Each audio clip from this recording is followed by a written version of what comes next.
I am bald. There is no confusing that right now. That much I promise you. But at least I acknowledge it because it is all gone. That's just fine.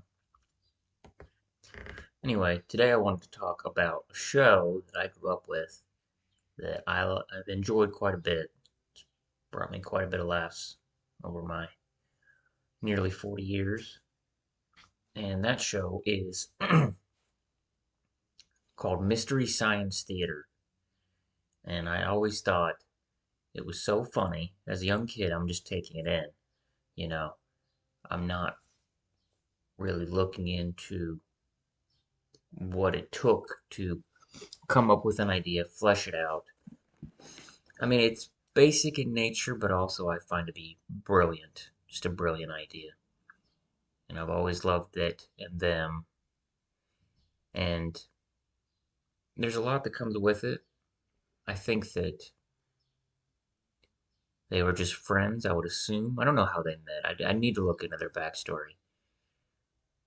But the idea, because it's so relatable, we all have had moments where we watched a movie or a show, good or bad, and we develop our opinions. Whether or not we say them aloud is one thing, but we definitely form them. Not every movie is good, and even every good movie is going to have people who are naysaying, don't care for it. And basically, if one is not familiar with the show, what it is they watch these movies. There's three guys, at least in the original there was, and they take form in just people sitting in a movie theater watching typically older movies.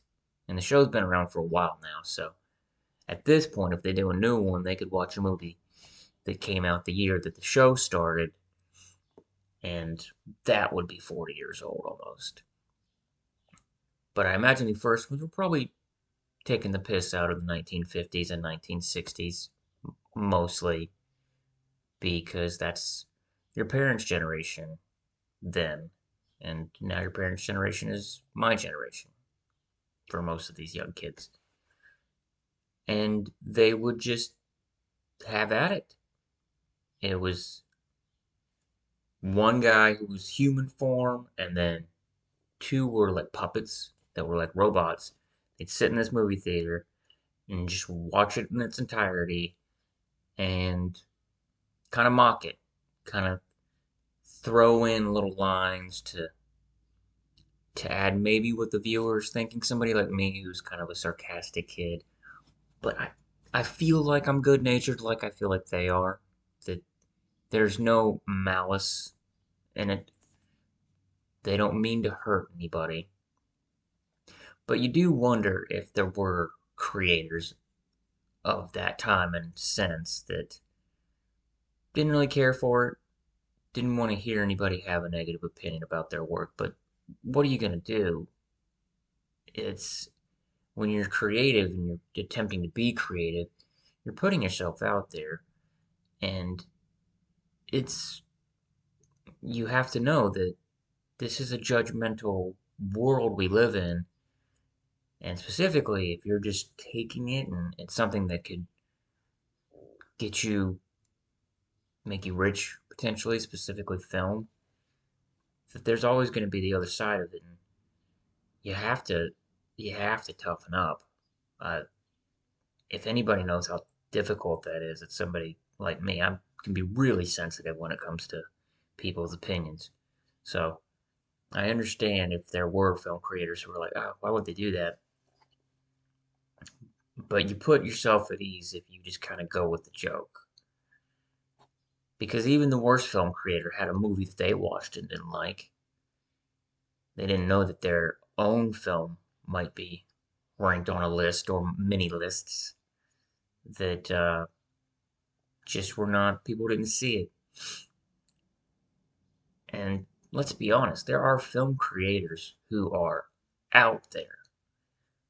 We've all seen those movies where we go, what were they thinking? You watch it start to end, the acting, the directing, the something as simple as just placement of the actors. You don't realize it till you contrast it with a good movie or a good director or somebody who just knows how to form a scene, how to make the players look useful, like they're not just in the way. They're not they're not covering another actor. They don't seem like just an extra, a glorified extra who's gonna have a line or something. So you gain appreciation for your Spielbergs and your Coppolas and your Tarantinos, all those guys. When you see somebody who's truly just got their own way of doing it, and it doesn't really bring the story together, not that the story was even there in the first place sometimes, but it is interesting. And I love watching those movies. I am the type. That's why I enjoyed this show so much, Mystery Science Theater, because we love watching that stuff. It's amazing. It's almost hard to say it's bad just because I want to comment on it or goof on it. Watchability is a large part of what makes a movie going experience. So it doesn't mean that it needs to be a movie that could be up for award consideration in the next year. It just means you gotta go sit down, plunk yourself in the seat, and be able to have an opinion and keep your attention. Some of the worst movies in the world are the best movies, as far as just that part of your brain that goes, "What is going on here?" And I'm sure every person has a movie that comes to mind. I know that they did a movie called The Disaster Artist in the past decade that was based on a movie called The Room and its director. And, you know, God love it. You don't want to kill creative spirit. If anybody feels creative and engages in it and has the ability, the means to do so, and can get other people on board that believe in it, that don't shy away because it can become legendary for different reasons than you think sometimes, but legendary nonetheless. And I've seen that Mystery Science Theater, as of late, has even begun to do good movies.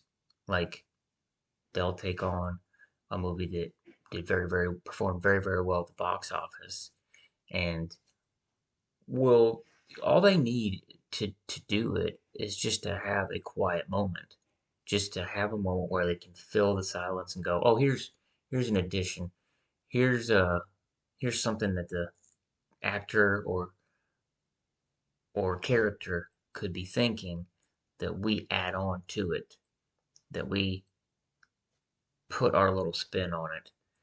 And that's all that it takes. It could be the greatest movie. It could be Schindler's List, or it could be The English Patient, or whatever won last year.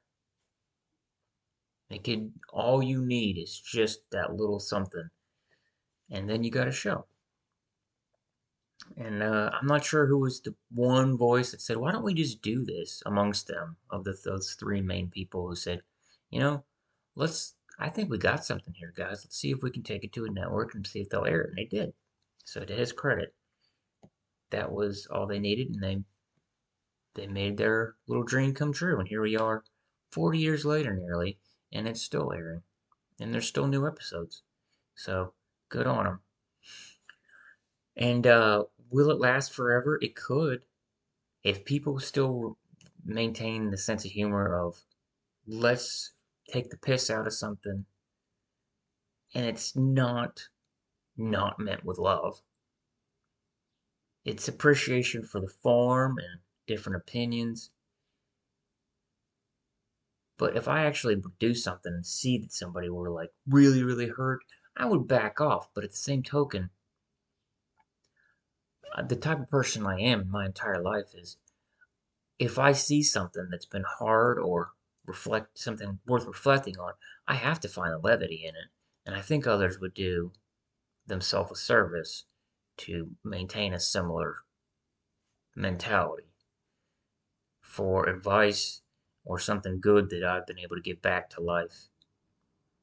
That is it. That is the one holding point that I would argue, and I think it's important. I really do. And during its course, I was 5 or 6 when I first saw the first one, and here I am still watching it now. I feel like I'd be lying if I said I didn't imagine myself sitting in the theater with them and just going after it, and riffing on whatever they see. Obviously, it's not all done like at the moment, or else I wouldn't feel all that well crafted. But it definitely seems like they um they have it's just a few guys just goofing around, and I love that. I love that dynamic, and for my money, I hope it never stops. So good on you, MST3K.